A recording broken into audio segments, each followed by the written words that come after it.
36 बरादरी एक छतरी के नीचे यहाँ पे आंदोलन को चट्टान की तरह मजबूत कर रही है कि किसानों ने इतना उपकार किया था, बीजेपी पे इतना एहसान किया था, मगर वो इतने अहंकार में आ जाएंगे ये कभी नहीं सोचा था। मैं मोदी सरकार ਨੂੰ ਹੱਥ ਜੋੜ ਕੇ ਹੀ ਬੇਨਤੀ ਕਰਨਾ ਚਾਹੁੰਦਾ ਹੈ ਕਿ ਹਲੇ ਵੀ ਤੁਹਾਡੇ ਕੋਲੇ ਮੌਕਾ ਹੈ। ਪੰਜਾਬ ਦੀ ਨੌਜਵਾਨੀ ਉੱਠੀ ਹੋਈ ਹੈ, ਜੇ ਤੁਸੀਂ ਇਹਨੂੰ ਕੁਚਲਣਾ ਚਾਹੋਗੇ ਤਾਂ ਕੁਚਲੀ ਨਹੀਂ ਜਾਊਗੀ, ਇਹ ਇਦੋਂ ਵੀ ਹੋਰ ਉੱਠੂ। ਸਤਿ ਸ਼੍ਰੀ ਅਕਾਲ ਜੀ, ਤੁਸੀਂ ਦੇਖ ਰਹੇ ਹੋ D5 ਚੈਨਲ ਪੰਜਾਬੀ ਤੇ ਮੈਂ ਹਾਂ ਇਮਰਾਨ ਖਾਨ। 35 ਦਿਨ ਹੋ ਚੱਲੇ ਨੇ, 35 ਦਿਨਾਂ ਤੋਂ ਵੱਧ ਹੋ ਗਏ। ਅੱਜ ਕਿਸਾਨੀ ਅੰਦੋਲਨ ਜਿਹੜਾ ਦਿੱਲੀ ਦੀ ਧਰਤੀ ਤੇ ਸਿੰਘੂ ਕੁੰਡਲੀ ਬਾਰਡਰ ਤੇ ਜਿਹੜੇ ਬੈਠੇ ਨੇ ਕਿਸਾਨ, ਇਹ ਅੰਦੋਲਨ ਦੇਸ਼ ਦੇ ਵਿੱਚੋਂ ਸ਼ੁਰੂ ਹੋ ਕੇ ਵਿਦੇਸ਼ਾਂ ਤੱਕ ਪਹੁੰਚ ਗਿਆ, ਪਰ ਹਾਲੇ ਤੱਕ ਕੇਂਦਰ ਸਰਕਾਰ ਦਾ ਉਹੀ ਰਵੱਈਆ ਦੇਖਣ ਨੂੰ ਮਿਲ ਰਿਹਾ। ਭਾਵੇਂ ਕਿ ਕੱਲ ਦੀ ਜੋ ਮੀਟਿੰਗ ਸੀ, ਮੀਟਿੰਗ ਦੇ ਵਿੱਚ ਸਰਕਾਰ ਨੇ ਦੋ ਮੰਗਾਂ ਜਿਹੜੀਆਂ ਮੰਗਣ ਦੇ ਲਈ हामी ਜ਼ਰੂਰ ਭਰੀ ਹੈ, ਪਰ ਹਾਲੇ ਵੀ ਜਿਹੜਾ ਰੇੜਕਾ ਉਹ ਬਰਕਰਾਰ ਹੈ। ਹਾਲੇ ਵੀ ਕਹਿ ਸਕਦੇ ਹਾਂ ਕਿ 50% ਹੱਲ ਹੋਇਆ, 50% ਜਿਹੜਾ ਹੱਲ ਹੋਣਾ ਹਜੇ ਬਾਕੀ ਹੈ। ਕੜਾਕੇ ਦੀ ਠੰਡ ਹੈ, ਤੁਸੀਂ ਦੇਖ ਸਕਦੇ, ਇੱਕ ਵਾਰ ਤਸਵੀਰ ਤੁਹਾਨੂੰ ਠੰਡ ਦੀ ਦਿਖਾਵਾਂਗੇ ਕਿਸ ਤਰ੍ਹਾਂ ਇੱਥੇ ਜਿਹੜੇ ਧੂਣੀਆਂ ਬਾਲ ਕੇ, ਅੱਗਾਂ ਬਾਲ ਕੇ ਜਿਹੜੇ ਬੈਠੇ ਆ, ਕਿਉਂਕਿ ਇਹ ਠੰਡ ਦੇ ਵਿੱਚ ਠੁਰ ਕਰ ਰਹੇ ਸੀ। ਕੜਾਕੇ ਦੀ ਠੰਡ ਦੇ ਬਾਵਜੂਦ ਕਿਸਾਨ ਅੱਜ ਕੇਂਦਰ ਸਰਕਾਰ ਦੀਆਂ ਨੀਤੀਆਂ ਨੇ ਸੜਕਾਂ ਤੇ ਲਿਆ ਦਿੱਤੇ ਨੇ। 3 ਮਹੀਨਿਆਂ ਤੋਂ ਪੂਰੀ ਗਰਮੀ ਦੇ ਵਿੱਚੋਂ ਸ਼ੁਰੂ ਹੋਇਆ ਇਹ ਅੰਦੋਲਨ ਅੱਜ ਪੂਰੀ ਠੰਡ ਦੇ ਵਿੱਚ ਪਹੁੰਚ ਚੁੱਕਿਆ। ਇੱਥੇ ਜਿਹੜੇ ਕੁਝ ਕਿਸਾਨ ਨੇ ਅੱਗ ਸੇਕ ਰਹੇ ਨੇ, ਉਹਨਾਂ ਨਾਲ ਗੱਲਬਾਤ ਕਰਾਂਗੇ। ਕਿੱਥੋਂ ਆਏ ਤੇ ਕੀ ਨਾਮ ਜੀ ਤੁਹਾਡਾ? ਮੇਰੀ ਪਹਿਲਾਂ ਸਾਰਿਆਂ ਨੂੰ ਸਤਿ ਸ੍ਰੀ ਅਕਾਲ ਜੀ ਮੇਰੇ ਵੱਲੋਂ। ਮੈਂ ਡਿਸਟ੍ਰਿਕਟ ਗੁਰਦਾਸਪੁਰ ਤੋਂ ਆਇਆ ਜੀ। ਮਨਜੀਤ ਸਿੰਘ ਮੇਰਾ ਨਾਮ ਜੀ। ਕੀ ਕਹੋਗੇ ਕੇਂਦਰ ਸਰਕਾਰ ਨੂੰ? ਹੁਣ ਕੇਂਦਰ ਸਰਕਾਰ ਝੁਕਦੀ ਹੋਈ ਨਜ਼ਰ ਆ ਰਹੀ ਹੈ। ਜਿਵੇਂ ਪਹਿਲਾਂ ਤਾਂ ਸਿਰਫ ਲਾਰੇ ਲਗਾਏ ਜਾ ਰਹੇ ਸੀ, ਮੀਟਿੰਗਾਂ ਬੇਸਿੱਟਾਂ ਨਿਕਲ ਰਹੀਆਂ ਸੀ, ਕੱਲ ਦੀ ਮੀਟਿੰਗ ਦੇ ਵਿੱਚ ਥੋੜਾ ਜਿਹਾ ਜਿਹੜਾ ਉਹਨਾਂ ਨੂੰ ਆਸਾਂ, ਜਿਹੜੀ ਉਮੀਦਾਂ ਨੇ ਹੋਰ ਵਧੀਆਂ ਨੇ। ਭਾਈ ਇਹ ਲੋਲੋ ਪੋਪੋ ਵਾਲੀ ਗੱਲ ਸਾਰੀ ਹੈਗੀ। ਅਜੇ ਕੁਝ ਵੀ ਆਸ, ਕੋਈ ਵੀ ਉਮੀਦ ਜਿਹੜੀ ਕੋਈ ਵੀ ਨਹੀਂ ਹੋਈ। ਇਹ ਜਿਹੜੇ ਕਾਨੂੰਨ ਪਹਿਲਾਂ ਪਾਸ ਹੋਏ ਹੀ ਨਹੀਂ ਸੀ, ਇਹਦਾ ਰੱਦ ਕਰਨ ਦਾ ਮਤਲਬ ਹੀ ਕੋਈ ਨਹੀਂ। ਇਹ ਤਾਂ ਐਵੇਂ ਇੱਕ ਲੋਕਾਂ ਨੂੰ ਭਰਮਾਉਣ ਦੀ ਕੋਸ਼ਿਸ਼ ਕੀਤੀ ਗਈ ਹੈ। ਜਿਹੜਾ ਕਾਨੂੰਨ ਪਾਸ ਹੀ ਨਹੀਂ ਹੋਇਆ, ਉਹਨੂੰ ਰੱਦ ਕਰਨ ਦਾ ਮਤਲਬ ਹੀ ਕੋਈ ਨਹੀਂ। ਪਰ ਜਿਵੇਂ ਹੁਣ ਪਹਿਲਾਂ ਮੀਟਿੰਗਾਂ ਹੁੰਦੀਆਂ ਸੀ, ਪਹਿਲਾਂ ਜਿਹੜਾ ਰਵੱਈਆ ਕੇਂਦਰ ਦਾ ਹੋਰ ਹੁੰਦਾ ਸੀ, ਕੱਲ ਜਿਹੜਾ ਰਵੱਈਆ ਹੋਰ ਹੈ, ਜਿਸ ਨੂੰ ਦੇਖਦੇ ਹੋਏ ਟਰੈਕਟਰ ਮਾਰਚ ਕਰਨਾ ਸੀ ਕਿਸਾਨਾਂ ਨੇ, ਉਹ ਵੀ ਰੱਦ ਕਰ ਦਿਆ, ਮੁਲਤਵੀ ਕਰ ਦਿੱਤਾ ਕਿਸਾਨਾਂ ਦੇ ਵੱਲੋਂ। ਰਵੱਈਆ ਕੱਲ ਨਰਮ ਨਜ਼ਰ ਆਇਆ। ਕੀ ਲੱਗਦਾ ਕਿ ਝੁਕ ਰਹੀ ਹੈ ਸਰਕਾਰ? ਝੁਕ ਨਹੀਂ ਰਹੀ ਜੀ, ਉਹ 26 ਜਨਵਰੀ ਕਰਕੇ ਇਹਨਾਂ ਨੂੰ ਬੇਵਕੂਫ ਬਣਾਉਣ ਦੀ ਕੋਸ਼ਿਸ਼ ਕਰ ਰਹੀ ਹੈ ਜੀ। ਯਾਨੀ ਕਿ ਆਪਾਂ ਕਹਿ ਸਕਦੇ ਹਾਂ ਭਰੋਸਾ ਨਹੀਂ ਆ ਸਰਕਾਰ ਤੇ ਹਾਲੇ ਵੀ। ਬਿਲਕੁਲ ਨਹੀਂ ਜੀ। ਸੋ ਹੋਰ ਵੀ ਇੱਥੇ ਬਜ਼ੁਰਗ ਵੀ ਮੌਜੂਦ ਨੇ ਸਾਡੇ ਨਾਲ, ਉਹਨਾਂ ਨਾਲ ਗੱਲਬਾਤ ਕਰਾਂਗੇ। ਤੁਸੀਂ ਕਿੱਥੋਂ ਆਏ ਤੇ ਕੀ ਨਾਮ ਜੀ? महंत जय सिंह प्याला, डिस्ट्रिक्ट अम्बाड़ा। मैं आपके माध्यम से एक बात साफ करना चाहता हूँ। हम न रहे तुम न रहे, किसान रहेगा। आज कहा मैंने कल जमाना कहेगा। किसान से है दुनिया हंसी, किसान नहीं तो कुछ नहीं। पहले किसान बाकी सब बाद में। पहले तीनों काले कानून रद्द, उसके बाद कोई आगे की बात सवाल जवाब होगा। क्योंकि आज हमारा किसान खड़ा हो चुका है, सीना तान के, बच्चे से लेके बुजुर्ग तक। 90 साल का भी आप यहाँ बुजुर्ग देखोगे, और हिंदुस्तान के कोने कोने से बच्चा भी आ रहा है, औरत भी आ रही है, आदमी भी आ रहा है, सामाजिक आदमी आ रहा है, धार्मिक आदमी आ रहा है। कल हमारी बहन देवी ठाकुर बड़ा अच्छा बोल के गई है कि मॉडर्न जो बाबा है, मॉडर्न बाबा इतना कारपोरेट इतना पैसा कलेक्ट कर रहे हैं, अगर वो इस इंसान की, इस किसान की भलाई के लिए, इनके डेवलपमेंट के लिए नहीं कुछ लगा सकते, तो ऐसा बड़ा होने का कोई फ़ायदा नहीं। बड़े हुए सो क्या हुआ, बड़े हुए तो क्या हुआ। जैसे पेड़ खजूर, पंछी को छाया नहीं, फल लागे अति दूर। तो ये देखो, हमारे ये धरती है, ये वीर पुरुषों की धरती है। संत महात्मा यहाँ पैदा हुए। भगवान कृष्ण ने सुदामा को, एक छोटे किसान को नाते सीने से लगाया, उसका उद्धार किया। परमात्मा भी ये उल्लेख करके गए हैं, गुरबाणी में भी ये उल्लेख है। और ये लोगों की आत्मा और ज़मीर मर चुका है कि इतनी बेदर्दी से 94 से लेके हमारे 20 लाख किसानों ने आत्महत्या की है। 40-50 जवान हमारे किसान यहाँ शहादत पा दिया है, शहीद हुए हैं। उनका परिवार और उनकी इच्छाएं, वो राष्ट्र के प्रति भावना रखते थे, अपने राष्ट्र को पूजते थे, अपने राष्ट्र को मानते थे, तभी उन लोगों ने उफ तक नहीं की। और 20 लाख किसानों की संख्या थोड़ी नहीं होती। इनके रिकॉर्ड इनके पास है क्या सीएम के पास रिकॉर्ड नहीं है? क्या पीएम के पास रिकॉर्ड नहीं है? क्या जो बाबू कलम उठाए घूमते हैं इनको 1-1 करोड़ के हमने आलीशान बंगले दिए हुए हैं? अरे इसलिए दिए हुए हैं कि किसान की आप बात सुनो, उसको बोलने नहीं देते, आप किसान को बोलने नहीं देते, उनके कपड़ों पे जाके बोलते हैं ये ऐसे ही हैं। ये ऐसे नहीं है। अगर बात निकली है तो बहुत दूर तक जाएगी, हिंदुस्तान के कोने कोने तक जाएगी। मजदूर भी खड़ा होगा, किसान भी खड़ा होगा। इसमें आप बोलते हो कि इसमें और कुछ नहीं है, ये तो सिर्फ एक का उसका पंजाब का या माओवादी का ही वो रचा हुआ आंदोलन है। इसके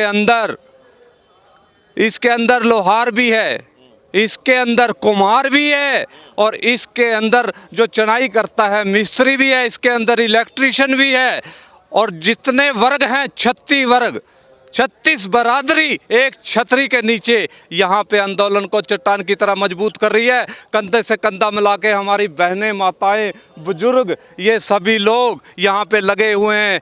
इनको इस बात की परवाह नहीं है, इनको आने वाली पीढ़ियों की और आने वाली नस्लों की चिंता है। इनका ज़मीर सच्चा है, इनकी आत्मा सच्ची है कि हम उनके वंशज हैं, भगत सिंह के, उधम सिंह के, जिन्होंने बड़ी बड़ी शहादत दी, सुभाष चंद्र बोस के, जिनकी सोच किसान से जुड़ी हुई थी, लाल बहादुर शास्त्री। अब क्या लगता है कि जो मीटिंग है 4 तारीख की जो मीटिंग है उसमें जो हमारे हक में फैसला होगा, आशा उम्मीदें क्या हैं आपको? कितनी, जितनी, जैसे अब 50% कह रहे हैं हल हो गया, 50% रह गया और 4 तारीख को होगा?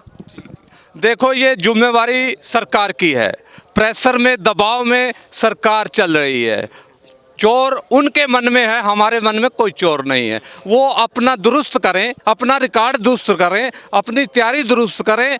अभी इन्होंने सिर्फ हमें आश्वासन दिया है कि हम 1-2 ये मसला हल कर देते हैं, बाकी हमें कुछ समय दो। अरे आज इसको 36वां दिन है, समय की बात करते हो। हमने इतना समय दिया है कि इतना समय आज तक किसी को दिया नहीं गया। इतना समय आपको दिया है। आज सेंटर में सरकार है, स्टेट में सरकार है। सन 14 के आप भूल गए, जब झोला उठा के गांव में जाते थे आपका बस्ता तक नहीं पकड़ता था कोई, बीजेपी का कोई बस्ता नहीं पकड़ता था। पैसे देने के बावजूद भी वो मना कर देता था। 14 से पहले की बात है। हमने तो इतना बड़ा सिंहासन दिया है इतिहास में कि ताउम्र ये इतिहास में लोग पढ़ेंगे किताबों में कि किसानों ने इतना उपकार किया था, बीजेपी पे इतना एहसान किया था, मगर वो इतने अहंकार में आ जाएंगे ये कभी नहीं सोचा था। जिम्मेवारी इनकी है। 4 तारीख की जो बात है दुरुस्त करें और इस बात को फॉलो करें। पूरे देश की निगाहें टकटकी लगाई दुनिया देख रही है तुम्हारी ओर। कहीं ये ऐसा ना हो कि तुम्हें शर्म से झुकना पड़े, कहीं ऐसा ना हो कि तुम्हें शर्म से झुकना पड़े और कोई बात या मैसेज गलत जाए, तुम अपने रिकॉर्ड को दुरुस्त करो।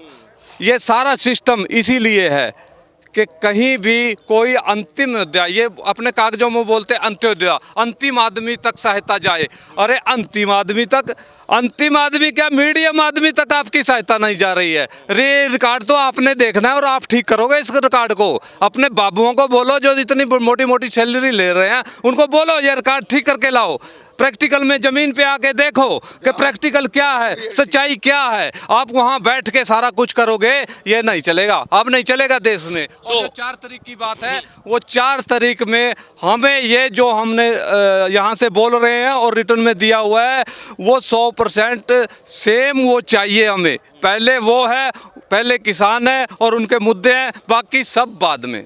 ਸੋ ਹੋਰ ਵੀ ਕੁਝ ਨੌਜਵਾਨ ਵੀ ਸਾਡੇ ਨਾਲ ਮੌਜੂਦ ਨੇ, ਗੱਲਬਾਤ ਕਰਾਂਗੇ। ਭਾਈ ਸਾਹਿਬ, ਜਿਵੇਂ ਨਰਿੰਦਰ ਤੋਮਰ ਨੇ ਪਹਿਲੀ ਵਾਰੀ ਕਿਹਾ ਕਿ ਜਿਹੜਾ ਅੰਦੋਲਨ ਹੈ ਇਹ ਸ਼ਾਂਤਮਈ ਢੰਗ ਨਾਲ ਚੱਲ ਰਿਹਾ, ਇਸ ਅੰਦੋਲਨ ਦੀ ਪਹਿਲੀ ਮੀਟਿੰਗ ਦੇ ਵਿੱਚ ਸ਼ਲਾਘਾ ਕੀਤੀ ਹੈ ਤੇ ਨਾਲ ਹੀ ਕਿਸਾਨਾਂ ਦੇ ਨਾਲ ਹੀ ਖਾਣਾ ਖਾਇਆ। ਕਿਸ ਤਰ੍ਹਾਂ ਦੇਖ ਰਹੇ ਹੋ ਉਹਨੂੰ? ਇੱਕ ਸਿਆਸੀ ਸਟੰਟ ਦੇ ਤੌਰ ਤੇ ਦੇਖ ਰਹੇ ਹੋ ਜਾਂ ਵਾਕਈ ਹੀ ਕਿਸਾਨਾਂ ਦੇ ਹੱਕਾਂ ਲਈ ਇਹ, ਕਿਸਾਨਾਂ ਦੇ ਨਾਲ ਇਹ ਖੜੇ ਨੇ, ਕਿਸਾਨਾਂ ਦੇ ਲਈ ਗੱਲ ਕਰ ਰਹੇ ਨੇ, ਜਿਵੇਂ ਸ਼ਲਾਘਾ ਕੀਤੀ ਹੈ ਦਿਲੋਂ ਕਰ ਰਹੇ ਨੇ, ਜਾਂ ਸਿਆਸੀ ਸਟੰਟ ਹੈ? ਮੈਂ ਸਿਰਫ ਪਹਿਲਾਂ ਤਾਂ ਵਾਹਿਗੁਰੂ ਜੀ ਕਾ ਖਾਲਸਾ, ਸ੍ਰੀ ਵਾਹਿਗੁਰੂ ਜੀ ਕੀ ਫਤਿਹ ਜੀ। ਮੈਂ ਤਖਤਪੁਰਾ ਸਾਹਿਬ ਤੋਂ ਆਇਆ, ਸ਼ਹੀਦ ਸਾਧੂ ਸਿੰਘ ਦੇ ਪਿੰਡ ਤੋਂ, ਠੀਕ ਹੈ ਜੀ, ਜ਼ਿਲ੍ਹਾ ਮੋਗਾ, ਨਿਹਾਲ ਸਿੰਘ ਵਾਲਾ ਤਹਿਸੀਲ। ਇਹ ਸਿਆਸੀ ਸਟੰਟ ਸਾਡੇ ਨਾਲ ਪਿਛਲੇ 70 ਸਾਲ ਤੋਂ ਖੇਡ ਰਹੇ ਹੈ ਜੀ, ਠੀਕ ਹੈ। ਤੋਮਰ ਹੋਏ ਚਾਹੇ ਕੋਈ ਵੀ ਸਰਕਾਰ ਆਈ ਹੈ, ਪਿਛਲੇ 70 ਸਾਲਾਂ ਤੋਂ ਸਾਡੇ ਬਜ਼ੁਰਗਾਂ ਨੂੰ ਜੋ ਅਨਪੜ੍ਹ ਸੀ, ਭੋਲੇ ਕਿਸਾਨ ਸੀ, ਉਹਨਾਂ ਨੂੰ ਦਬਦੇ ਤੁਰੇ ਆਏ ਹੈ। ਠੀਕ ਹੈ, ਪਰ ਹੁਣ ਇਹ ਨੌਜਵਾਨ, ਪੰਜਾਬ ਦੀ ਨੌਜਵਾਨੀ ਹੈ ਜੋ ਉਹ ਉੱਠ ਖੜੀ ਹੋਈ ਹੈ। ਪੰਜਾਬ ਦਾ ਬੱਚਾ ਇੱਥੇ 5 ਸਾਲ ਤੋਂ ਲੈ ਕੇ 70 80 90 ਸਾਲ ਤੱਕ ਸਾਡੇ ਬਜ਼ੁਰਗ, ਮਾਤਾਵਾਂ, ਭੈਣਾਂ ਸਾਰੀਆਂ ਆਈਆਂ ਹੋਈਆਂ ਨੇ। ਠੀਕ ਹੈ, ਇਹਨਾਂ ਨੂੰ ਰੋਡ ਤੇ ਲਿਆਉਣ ਵਾਲਾ ਕੌਣ ਹੈ?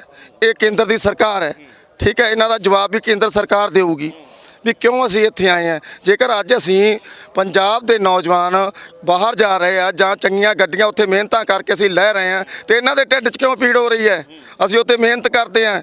ਠੀਕ ਹੈ, ਸਾਡੇ NRI ਵੀਰ ਜਿਹੜੇ ਮਿਹਨਤ ਕਰ ਰਹੇ ਨੇ, ਉਹ ਪਿੱਛੇ ਵੀ ਦੇਖ ਰਹੇ ਆ ਵੀ ਸਾਡੇ ਭੈਣ ਭਰਾ ਸੁਖੀ ਵੀ ਰਹਿਣ।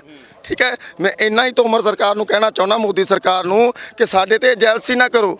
ਅਸੀਂ ਜਿੱਥੇ ਬਾਬੇ ਨਾਨਕ ਨੇ ਹਲ ਵਾਹਿਆ ਪਿਛਲੇ 70 ਸਾਲ ਤੋਂ, ਜਦੋਂ ਦੀ ਉਹਨਾਂ ਦੀ ਵੰਸ਼ ਚੱਲਦੀ ਆ ਰਹੀ ਹੈ, ਉਹਨਾਂ ਖੂਨਾਂ ਦੇ ਵਿੱਚੋਂ ਹੈ। ਸ਼ਹੀਦ ਭਗਤ ਸਿੰਘ ਦੇ ਖੂਨਾਂ 'ਚੋਂ ਹੈ। ਬਾਬਾ ਬਗੇਲ ਸਿੰਘ ਨੇ ਜਦੋਂ ਦਿੱਲੀ ਫਤਿਹ ਕੀਤੀ ਸੀ, ਸਾਡੇ ਤਖਤਪੁਰਾ ਸਾਹਿਬ ਜਾ ਕੇ ਉਹਨਾਂ ਨੇ ਉੱਥੇ ਖੂਹ ਲਵਾਇਆ ਸੀਗਾ ਵੀ ਆਉਂਦੇ ਜਾਂਦੇ ਰਾਹੀ ਪਾਣੀ ਪੀਣ। ਉਸ ਪਿੰਡ ਦਾ ਮੈਂ ਜੰਮਪਲ ਹਾਂ। ਮੈਂ ਮੋਦੀ ਸਰਕਾਰ ਨੂੰ ਹੱਥ ਜੋੜ ਕੇ ਹੀ ਬੇਨਤੀ ਕਰਨਾ ਚਾਹੁੰਦਾ ਹੈ ਕਿ ਹਲੇ ਵੀ ਤੁਹਾਡੇ ਕੋਲੇ ਮੌਕਾ ਹੈ। ਪੰਜਾਬ ਦੀ ਨੌਜਵਾਨੀ ਉੱਠੀ ਹੋਈ ਹੈ। ਜੇ ਤੁਸੀਂ ਇਹਨੂੰ ਕੁਚਲਣਾ ਚਾਹੋਗੇ ਤਾਂ ਕੁਚਲੀ ਨਹੀਂ ਜਾਊਗੀ, ਇਹ ਇਦੋਂ ਵੀ ਹੋਰ ਉੱਠੂਗੀ। ਸਰਕਾਰਾਂ ਦੀ ਮਨਸ਼ਾ ਸ਼ਾਇਦ ਇਹ ਸੀ ਕਿ ਸੰਘਰਸ਼ ਲੰਬਾ ਚੱਲੂਗਾ, ਕਮਜ਼ੋਰ ਹੋਊਗਾ, ਤਾਰ-ਪਿੱਡੋ ਕਰਨ ਦੇ ਵਿੱਚ ਕਾਮਯਾਬ ਹੋ ਜਾਣਗੇ, ਪਰ ਅਜਿਹਾ ਨਹੀਂ ਹੋਇਆ। ਨਹੀਂ, ਇਹ ਜਿੰਨਾ ਮਰਜ਼ੀ ਜ਼ੋਰ ਲਾ ਲੈਣ ਮੋਦੀ ਸਰਕਾਰ, ਨਰਿੰਦਰ ਮੋਦੀ, ਅਡਾਨੀ, ਅਬਾਨੀ, ਜੋ ਵੀ ਇਹਨਾਂ ਦੇ ਚਮਚੇ ਦੱਲੇ ਹੈਗੇ ਨੇ, ਜਿੰਨਾ ਮਰਜ਼ੀ ਜ਼ੋਰ ਲਾ ਲੈਣ, ਪੰਜਾਬ ਦਾ ਨੌਜਵਾਨ ਇਹਨਾਂ ਦੇ ਥੱਲੇ ਨਹੀਂ ਦਬੂਗਾ। ਆਪਦੇ ਹੱਕ ਲੈਣ ਆਇਆ, ਕੋਈ ਇਹਨਾਂ ਦੀ ਮਿਹਨਤ ਨਹੀਂ ਕਰਨ ਆਏ। ਅਸੀਂ ਸਾਡੇ ਹੱਕ ਸਾਨੂੰ ਦੇ ਦਿਓ। ਇਹਨਾਂ ਨੇ ਕਾਲੇ ਕਾਨੂੰਨ ਬਣਾਏ ਸੀ ਕਿਸੇ ਢੰਗ ਨਾਲ, ਉਹਦੇ ਕਰੋਨਾ ਦੀ ਆੜ ਦੇ ਵਿੱਚ ਇਹਨਾਂ ਨੇ ਥੋਪੇ ਸੀਗੇ। ਠੀਕ ਹੈ, ਪਰ ਸਾਡੇ ਨੌਜਵਾਨਾਂ ਨੂੰ ਪਤਾ ਲੱਗਿਆ, ਅਸੀਂ ਉੱਠੇ ਆ, ਸਾਡੇ ਬਜ਼ੁਰਗ ਅੱਗੇ ਨੇ, ਅਸੀਂ ਨੌਜਵਾਨ ਪਿੱਛੇ ਇਹਨਾਂ ਦੇ, ਹਰ ਥਾਂ ਤੇ ਸ਼ੀਸ਼ ਦੇਣ ਨੂੰ ਤਿਆਰ ਹਾਂ ਅਸੀਂ। ਪਰ ਇਹ ਆਪਣਾ ਇਹ ਸੋਚਣਾ ਕਿ ਅਸੀਂ ਕਾਲੇ ਕਾਨੂੰਨ ਬਣਾਏ ਸੀ, ਮੌਕਾ ਦਿੰਨੇ ਆ, ਹਲੇ ਵੀ ਅਸੀਂ ਇਹਨਾਂ ਨੂੰ ਮੌਕਾ ਦਿੰਨੇ ਆ। 4 ਤਰੀਕ ਦੀ ਮੀਟਿੰਗ ਦੇ ਕੀ ਤੁਹਾਨੂੰ ਲੱਗਦਾ, ਉਮੀਦਾਂ ਕੀ ਨੇ? ਇਹ ਉਮੀਦ ਕਰਦੇ ਆ ਕਿ ਤੁਸੀਂ ਸਾਡੇ ਵਾਸਤੇ ਕਾਲੇ ਕਾਨੂੰਨ ਬਣਾਏ ਸੀ, ਪਰ ਸਾਨੂੰ ਕਿਸਾਨਾਂ ਨੂੰ ਨਹੀਂ ਮਨਜ਼ੂਰ। ਤੁਸੀਂ ਇਹ ਕਾਲੇ ਕਾਨੂੰਨ ਰੱਦ ਕਰੋ, ਤਾਂ ਹੀ ਪੰਜਾਬ ਦੀ ਨੌਜਵਾਨੀ ਇੱਥੋਂ ਵਾਪਸ ਜਾਊਗੀ, ਜਾਂ ਆਲ ਇੰਡੀਆ ਦੇ ਜੋ ਵੀ ਮੇਰੇ ਦੋਸਤ ਮਿੱਤਰ ਭੈਣ ਭਰਾ ਸਾਰੇ ਆਏ ਆ ਫੇਰ ਹੀ ਵਾਪਸ ਜਾਣਗੇ। ਵਰਨਾ साढ़े बाबा दीप सिंह का यही हुक्म है, 1.25 लाख से एक लड़ाऊं तभी गुरु गोबिंद सिंह नाम कहाऊं। इनकलाब जिंदाबाद, इनकलाब जिंदाबाद, पंजाब किसान यूनियन जिंदाबाद, पंजाब किसान यूनियन। सो बिल्कुल हर नौजवान ते हर कोई यही कह रहा। तस्वीरां तुसीं देख रहे हो किस तरह नारे लगाए जा रहे हैं।